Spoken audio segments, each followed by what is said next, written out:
toda e qualquer festividade natalina que está desconectada da pessoa do Senhor Jesus, ela é vã, ela é vazia de significado. Uma mesa de peru de Natal que não tenha Jesus é uma mera refeição.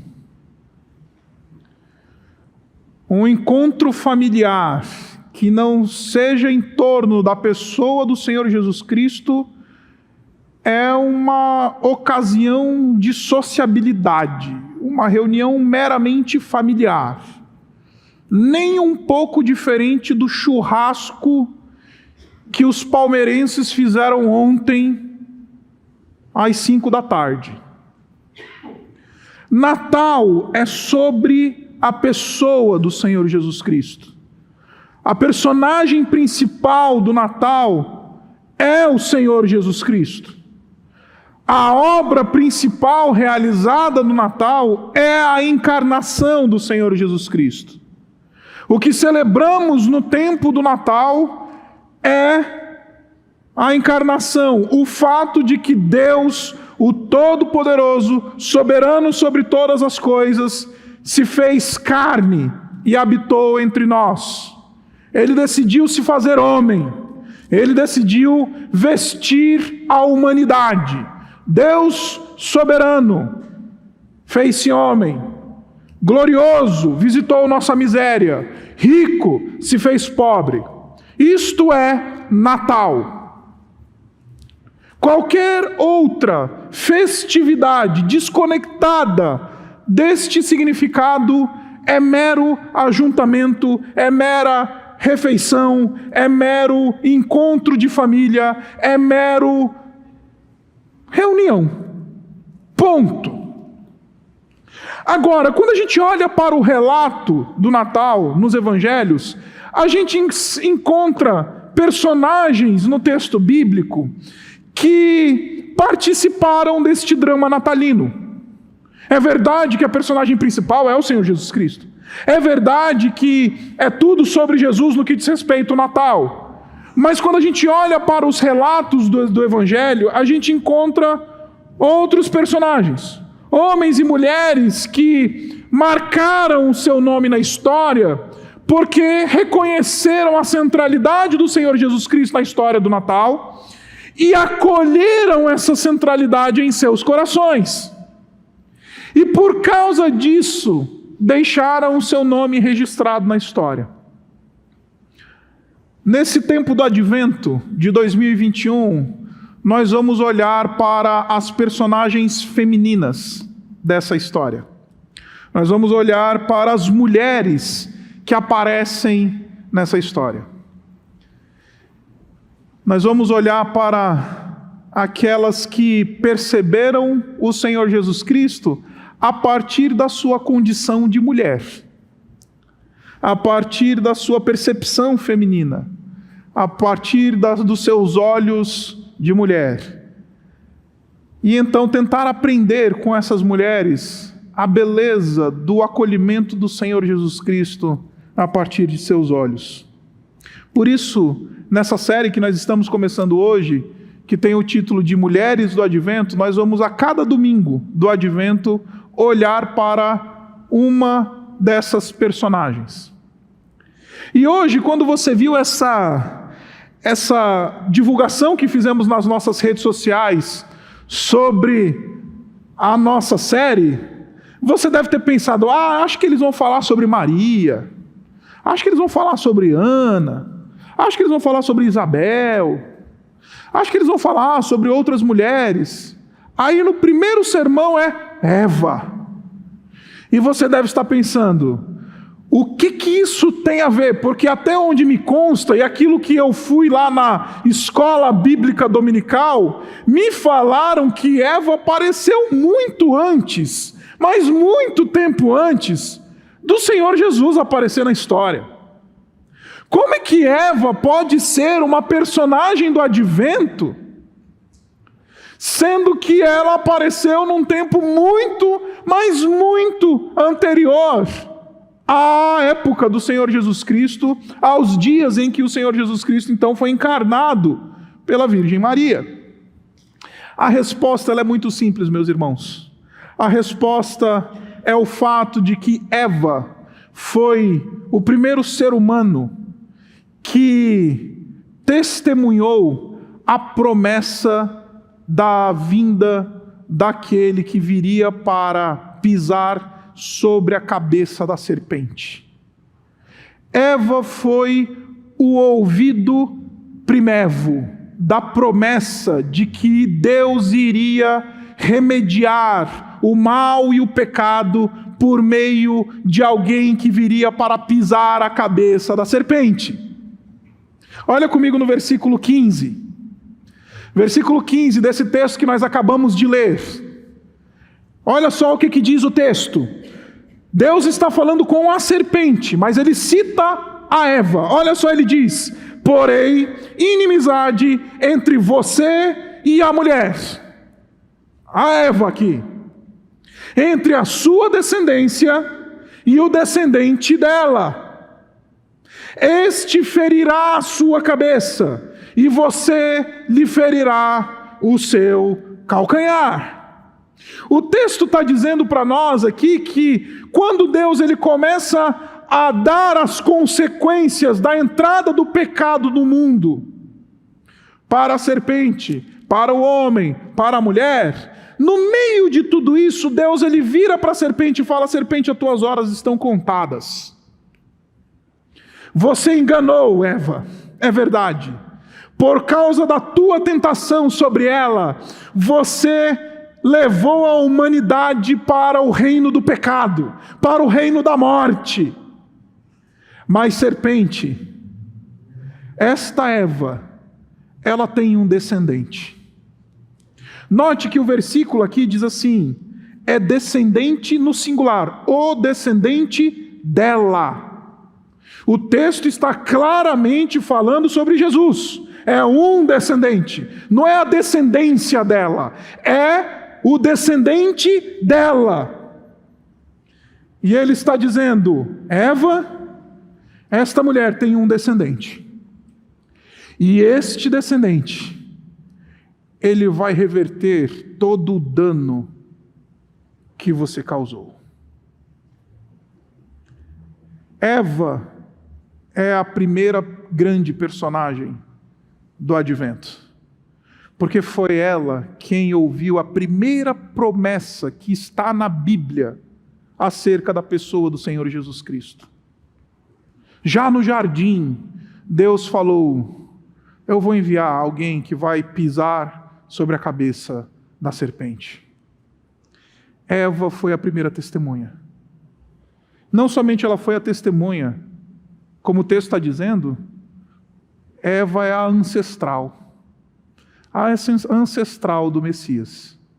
É o descendente de Eva que vai ser enviado para remediar tudo aquilo que aconteceu ali no jardim. Agora, para que a gente possa entender bem esse texto, e entender essa fala que Eva ouviu, que Eva foi mencionada indiretamente, para que a gente possa entender tudo aquilo que está acontecendo e o drama que está acontecendo aqui nessa passagem, a gente precisa entender alguns dilemas que Eva passou a enfrentar a partir do momento da tentação. Como você conhece a história, o texto relata para nós aquilo que nós chamamos de a queda do homem. Deus criou homem e mulher, Deus os colocou no jardim para gozar de plena intimidade com Ele, para gozar do máximo e do ápice daquilo que a criação tinha para lhes oferecer. Mas naquele ambiente perfeito, entra a serpente, e a serpente então tenta a mulher, a Eva, e leva junto com ela o Adão, e ambos cometem o pecado da desobediência, e por causa deste pecado, o pecado entra na história, e a morte entra na história, a miséria entra na nossa história. O apóstolo Paulo, lá em Romanos, no capítulo 3, quando ele está comentando essa passagem, ele vai dizer assim que a prova máxima de que os efeitos do jardim, eles estão acontecendo hoje, é o simples fato de que a morte está reinando. É o simples fato de que nós temos uma certeza apenas nesta vida. E a certeza que nós temos nessa vida é a da morte. Visto que morremos, visto que um dia encontraremos a morte, está dizendo o apóstolo Paulo, é por isso que nós temos certeza dos efeitos devastadores dessa desobediência. Porque por um pecado, por um homem, entrou o pecado e a morte na história humana. Por meio de outro homem, o descendente dessa mulher, veio a graça, veio a redenção sobre todos os homens. Eva, quando se encontra com a serpente, ela apresenta 3 grandes dilemas que são remediados pela promessa do Natal. O primeiro desses dilemas é o dilema da identidade. Note que o âmago da tentação, meus irmãos, não é comer um fruto. Muito crente evangélico mal informado acha que o grande centro e âmago da tentação da serpente sobre Eva é simplesmente comer um fruto. É simplesmente o sabor, o paladar de um fruto, ou aquela coisa que a gente fala, né? Aquilo que é proibido é mais gostoso. Não, não tem nada a ver. O âmago da tentação é ser igual a Deus. A serpente chega para Eva e fala assim: Eva, é verdade que Deus proibiu vocês de comerem de todos os frutos, de todas as árvores do jardim? Eva corrige, na maior boa intenção, e fala assim: não, a gente pode comer os frutos do jardim.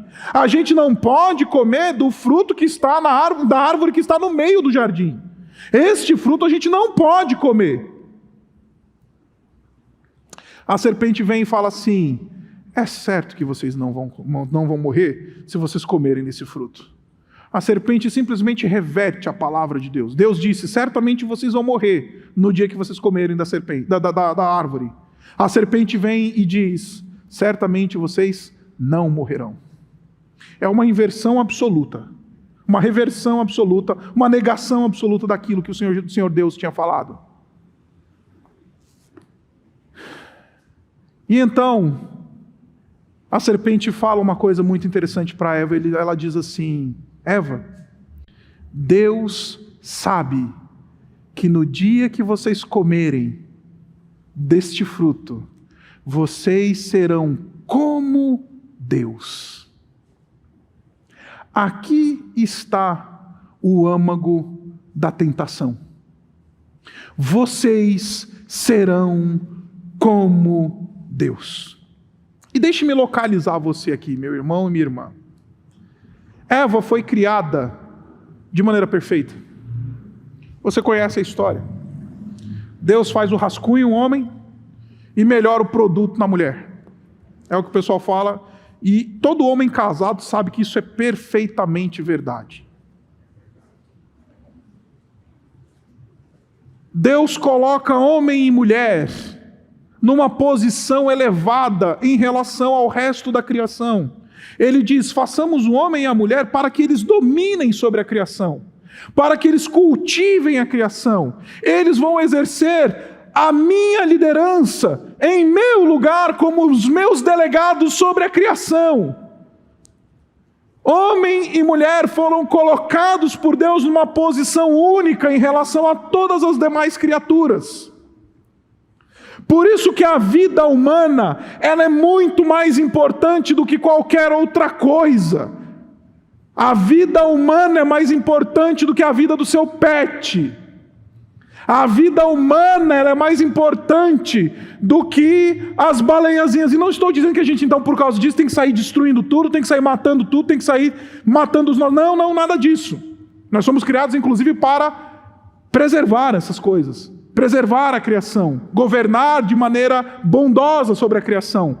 Mas a vida humana, a posição humana, ela está acima do resto da criação. Porque só homem e mulher, eles foram criados à imagem e semelhança de Deus. Agora, aquilo que Eva era, a tentação foi suficiente para questionar e dizer: Eva, legal mesmo não é ser o que você é. Legal mesmo é ser Deus. Eva, você é literalmente o ápice da criação. Mas legal mesmo é ser Deus. E aí, a serpente incute no coração da Eva aquilo que toda mulher experimenta, e homem também, tá? Mas como o sermão é sobre Eva, então eu vou falar da Eva. Toda mulher experimenta, e homens também, quando se olha no espelho. Sabe aquele senso de inconformidade com aquilo que sou? Sabe aquele senso de ou eu estou gordo demais, ou eu estou magro demais, ou eu estou menos estudado, ou mais estudado demais, ou eu sou assim. Sabe aquele movimento que a gente tem, que a gente não está nunca conformado com a nossa identidade, com o que somos? Nós, desde o jardim, nós somos pessoas que olham para nós mesmos e nós somos absolutamente descontentes e absolutamente angustiados com aquilo que a gente encontra diante do espelho. A gente nunca estudou o suficiente, a gente nunca emagreceu o suficiente, a gente nunca foi bem sucedido o suficiente, a gente nunca sabe tantas línguas o suficiente, a gente sempre tem um senso de inconformidade com o nosso ser, com a nossa identidade. Não basta ser uma criatura belíssima de Deus, o negócio é ser Deus. Não basta ser o ápice da criação, eu quero estar na posição do Criador. E aí a Eva tem um drama de identidade. A Eva começa a caçar uma identidade, porque rejeitou aquela identidade proposta que Deus lhe deu, que é belíssima. Aí fica caçando frutos nesse mundo, frutos da vaidade, frutos do trabalho, frutos da família, para derivar a sua identidade, para extrair a sua identidade disso. Aí a Eva não é mais a Eva belíssima, auxiliadora idônea do seu marido, aquela que Deus separou para ser aquela que vai dominar sobre a criação junto com seu marido. Não, agora a Eva, ela quer ser diva. A Eva, ela vai para o shopping, ela não se contém porque ela encontra a sua identidade na maquiagem. Ela encontra a sua identidade na etiqueta da roupa. Ela encontra a sua identidade na marca do carro. Ela encontra a sua identidade no filho. Ela encontra a sua identidade no cartão de crédito que possui. Ela encontra a sua identidade nas coisas que tem ao seu redor. Visto que rejeitou a identidade dada por Deus, ela passa a buscar identidades na feira de vaidade. E isso é comum a homens também. Homens, tudo que estiver falando sobre Eva, isso se aplica perfeitamente também ao Adão. Porque nós homens também, a gente nunca ganha o suficiente, né? A gente nunca está satisfeito com o carro que a gente tem. A gente sempre quer um celular melhor. Até a mulher que a gente tem, às vezes, não nos satisfaz, né? É o espírito da inconformidade do ser, o dilema da identidade. Visto que já não quero mais ser aquilo que Deus me propõe ser, o que serei? Eu tenho um colega teólogo conhecido que ele fala uma coisa muito interessante, inspirado pelos estudos em Kierkegaard. E ele diz uma coisa sensacional, ele fala que todo aquele que rejeita, eventualmente, a identidade que é proposta por Deus, ele fatalmente vai cair debaixo do domínio de dois tiranos. O primeiro tirano que nós aceitamos quando a gente rejeita aquela identidade que Deus nos dá, é a tirania do outro. Aí a gente quer ser aquilo que os outros querem que a gente seja. A gente quer ser aquilo que a Vanity Fair diz para a gente ser. A gente quer ser aquilo que o nosso marido disse para a gente ser. A gente quer ser até aquilo que o nosso pastor e a nossa igreja diz que a gente tem que ser. A gente quer ser aquilo que os nossos pais querem que a gente seja, ou os nossos filhos querem que a gente seja. A gente quer ser aquilo que a moda diz para a gente ser. A gente quer ser o que a modelete do Instagram diz que você tem que ser. E aí a gente vai cavucar identidades nesse mundo. E aí a gente se submete à tirania do outro. A gente se submete à tirania do outro e nem percebe. A gente é escravo da opinião alheia. A gente é escravo do outro. A gente é escravo daquilo que o outro impõe sobre nós. E a gente aceita numa passividade. E vive de maneira miserável, porque é capaz a gente gastar a vida inteira tentando ser aquilo que os outros querem que a gente seja. A gente gasta a nossa juventude, a gente gasta o nosso dinheiro, a gente gasta os nossos recursos, a gente gasta a vida tentando ser aquilo que os outros querem que a gente seja. Aí chega uma hora que a gente descobre que isso é uma vida miserável, né? Ficar tentando apaziguar a opinião dos outros, né? Aí chega uma hora que a gente fala assim, diz o Kierkegaard, basta! Não quero mais ser aquilo que os outros querem que eu seja. Serei aquilo que eu quero ser. Aí diz o Kierkegaard, que tolo, simplesmente trocou o tirano. Porque aí ele começa assim, se colocar como senhor de si, como escravo de si, e aí ele começa a querer buscar as estrelas, porque o pessoal diz por aí, né? Busque alcançar a lua, porque mesmo que você não chegue lá, você estará entre as estrelas. Só que aí você acorda de manhã cedo e você sabe que você não é estrela nenhuma. E você vive uma vida miserável, uma vida angustiada, porque sempre vai ter alguém mais bonito que a gente, vai ter alguém mais bem sucedido que a gente, vai ter alguém mais magro do que a gente, ou mais gordo do que a gente, mais forte do que a gente, ou mais fraco do que a gente, vai sempre ter alguém que é mais estudado do que a gente, vai sempre ter alguém mais articulado do que a gente, e a gente vive uma vida miserável, porque ou somos escravos dos outros, ou somos escravos de nós mesmos. Deus está dizendo, Eva, eu sei que a serpente está querendo te roubar a tua identidade, Eva, mas você vai encontrar a tua verdadeira identidade no descendente. É Jesus que vai te dizer quem você tem que ser. É em Jesus que você encontra a tua verdadeira identidade.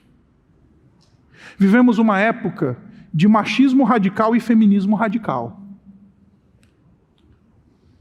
Você que é mulher está sendo bombardeada a crer que você, para ser mulher de verdade, você tem que ser aquilo que o feminismo diz que você tem que ser. Ou que Simone de Beauvoir diz que você tem que ser. E vivemos a época das machonarias cristãs, que é a coisa mais absurda que eu já vi na minha vida.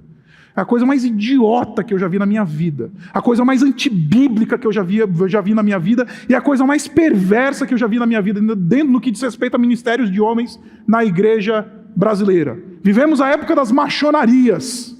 Seja machão, macho man, másculo, pague a conta, seja viril.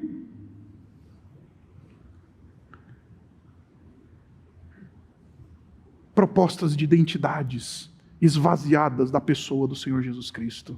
Quem nos diz o que nós temos que ser não é nem a Simone de Beauvoir e nem o macho man pastor midiático. Quem diz o que nós temos que ser é a pessoa do Senhor Jesus Cristo. Quando Deus diz para Eva, Eva, eu vou mandar o descendente, Deus está dizendo, Eva, eu vou resolver o teu dilema de identidade. Eva, eu vou resolver as perguntas que você faz de manhã cedo, quando você olha no espelho e quando acorda, e está só você e Deus no banheiro, e aí você pergunta assim, quem que eu sou? Essa resposta ela é respondida pelo descendente que eu vou enviar. O período do advento é um período em que a gente se encontra com a gente mesmo, com a nossa verdadeira identidade. O período do advento é um convite da palavra de Deus para que a gente possa se encontrar com a nossa verdadeira identidade. Agora, não somente o dilema da identidade, nós temos também o dilema do propósito. Note que Deus criou Eva para que ela, junto com o seu marido, fosse alguém que dominasse sobre a criação. Deus falou, Eva, eu te criei e não te fiz somente do jeito que você é e te dei a identidade que você tem, mas também te dei um plano e um propósito. Eu quero que você governe sobre a criação. E o interessante é que ao se submeter à serpente, ela abre mão justamente do plano de Deus para ela, porque não é a serpente que deveria mandar nela, era ela que devia mandar na serpente. Porque foi ela que foi criada para dominar e governar sobre a criação. Então a serpente veio falar alguma coisa, ela tinha que virar para a serpente e falar assim: serpente, cala tua boca, porque quem manda nesse jardim aqui sou eu. Deus entregou a autoridade deste jardim a mim. Então serpente, fica na tua aí, quietinha. Só que quando ela dá ouvidos à serpente, ela negocia o plano de Deus para ela, a vontade de Deus para ela, negocia a posição de Deus para ela. E meus irmãos, a gente vive uma época de crentes absolutamente perdidos em termos de propósito e de vontade de Deus. Crentes que não conhecem mais, que são completamente alheios. Eu recebo ligações no meio da semana do tipo assim: pastor, eu estou aqui na concessionária, qual que é o carro que eu tenho que comprar? Porque pastor, eu quero o carro que é o centro da vontade de Deus. Eu estou aqui, tem um amarelo e um vermelho, qual que eu compro? Crente não consegue mais tomar uma decisão na vida por falta de senso de propósito. Aí ele vai correr atrás dos gurus. Sabe por que coach gospel hoje em dia anda ganhando muito dinheiro e muita audiência? Porque o que tem de gente perdida por aí, que se diz discípulo de Jesus e discípula de Jesus, é enorme. Gente que não sabe mais a vontade e o plano de Deus para a sua vida. Aí fica: ai meu Deus, o que eu vou fazer? Eu vou ser médico, vou ser engenheiro, vou ser marido, vou ser esposa, vou ser isso, vou ser aquilo. Qual que é o plano de Deus? E vive angustiado, sem saber qual que é a vontade de Deus para si. Não sabe se casa ou se compra uma bicicleta. Por quê? Porque não consegue identificar mais a vontade de Deus, o plano. Porque se perdeu na identidade, aí quando se perde na identidade também se perde no propósito. Para que eu sirvo? Qual que é o meu lugar nessa engrenagem desse mundo? Aí vem Deus dizendo: Eva, não é sendo uma boa mãe, não é sendo uma grande profissional, Eva não é sendo uma baita crente, líder na igreja. Eva, você vai encontrar os propósitos verdadeiros para a tua vida, aquele para os quais você foi de fato criada, quando você se encontrar com esse descendente que eu vou enviar. A gente não somente encontra a nossa identidade no descendente, no filho, a gente também encontra os nossos propósitos ao se encontrar com ele. Aquilo para o qual vale a pena gastar a vida, aquilo para o qual vale a pena acordar cedo, aquilo para o qual vale a pena se desgastar, sangrar, chorar, suar. A gente encontra quando a gente encontra Jesus. Por isso que quando Deus fala para Eva: Eva, calma, eu enviarei o descendente que vai pisar sobre a cabeça da serpente, porque a serpente roubou também não só a tua identidade, mas os teus propósitos. E em último lugar, a serpente rouba o pertencimento de Eva. E com isso eu quero contar uma história para você, e com isso eu vou caminhar para o final. Como você sabe, eu enterrei os meus pais em fevereiro desse ano, ambos vítimas da pandemia. Eles eram jovens, aos olhos humanos uma fatalidade, uma tragédia. E de fato, é uma fatalidade, uma tragédia. Mas uma coisa que mais me deu angústia nesse processo todo de me despedir dos meus pais, de maneira muito repentina, como você sabe, foi um espaço de 15 dias, os dois morreram. Aquela história, né? Você vira para Deus: pô, Deus, não podia ter dado pelo menos um aninho aí de distância entre um e outro, que já aliviava um pouco, né? Não, é 15 dias, é uma atrás da outra. Acredite, não foi o luto da perda, não foi o luto da morte, não foi a revolta com a doença, não foi nada disso que mais me incomodou. Ao longo desse ano, eu lutei muito com um senso de ausência de pertencimento. Porque, embora eu fosse um filho, bastante filho de chocadeira, com 17 anos de idade eu fui para o seminário, fui viver minha vida, fui correr atrás dos meus sonhos, fui estudar, fui trabalhar, fui começar o meu ministério, fui resolver a minha vida. Embora eu fosse bastante distante nesse sentido de não estar sempre presente na casa dos meus pais e tudo, mas eu sabia que qualquer coisa que acontecesse, bastava dar uma encostadinha ali na Rua Cara 292, apartamento 3, que eu sabia que eu ia encontrar o meu lugar de pertencimento. Está lá papai e mamãe.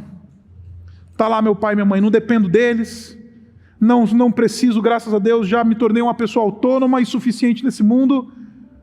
Mas ali, naquele apartamento, no Jardim do Mar, em São Bernardo do Campo, eu encontrava um pouco o meu senso de pertencimento. Meu pai e minha mãe faleceram. Hoje eu sou no máximo o agregado na família da minha esposa. Porque genro é agregado, né? Não é parente. Genro a gente atura porque é a nossa filha que escolheu, né? E aí eu comecei a brigar comigo e falei assim, onde é que estão os meus? De quem que eu pertenço? E de novo, não estou falando isso no sentido de que, então o Isaac está insatisfeito com a sua vida conjugal, o seu núcleo familiar. Não. Eu encontro máximo pertencimento e realização na minha esposa e na minha filha. Fiquem tranquilas em relação a isso. Eu estou falando desse senso de família. Visto que as minhas irmãs moram bem longe, no norte do país, então eu comecei a me ver aqui em São Paulo. Falei, gente, o que me segura aqui? Meus pais não estão mais por perto? O que me prende nesse lugar? E comecei a me ver como um sobrante. Comecei a me ver como um indivíduo, sabe? O que está anexo. É aquele que sobrou. É aquele que não tem lugar. A quem que eu pertenço? Nessas horas, quando eu me via sobrante, acredite, foi nessas horas que eu comecei a flertar com alguns pecados que eu nunca flertei na minha vida. Porque antes eu pensava, puxa, se eu fizer isso, papai e mamãe vão ficar muito decepcionados comigo. Mas agora que eu não pertenço a ninguém, estou solto nesse mundo, eu posso fazer o que eu quiser. Aí você deve estar pensando, pastor, como é que você vê isso daqui no texto? Quando Eva, ela não aceita o fato de que ela era filha do Deus Altíssimo e que o plano, a bondade e as dádivas que Deus já tinha dado a ela já não eram mais suficientes pela influência da serpente, ela troca de pertencente. Aí ela deixa de pertencer ao seu pai amoroso que lhe deu um jardim para que ela pudesse desfrutar.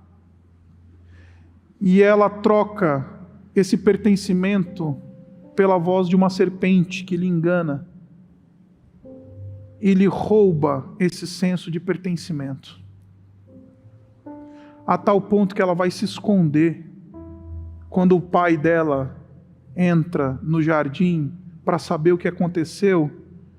O senso de pertencimento já se rompeu de tal maneira que ela vai para longe dele. Ela vai cozinhar e vai costurar tangas de figueiras para cobrir a sua nudez, porque agora é ela por ela mesma. No máximo, o seu marido.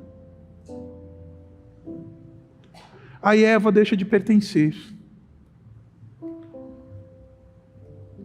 Aí Deus diz para ela, por meio da promessa do filho, Eva, a serpente te roubou a tua identidade. A serpente te roubou os teus propósitos. A serpente te roubou o teu lugar de pertencimento.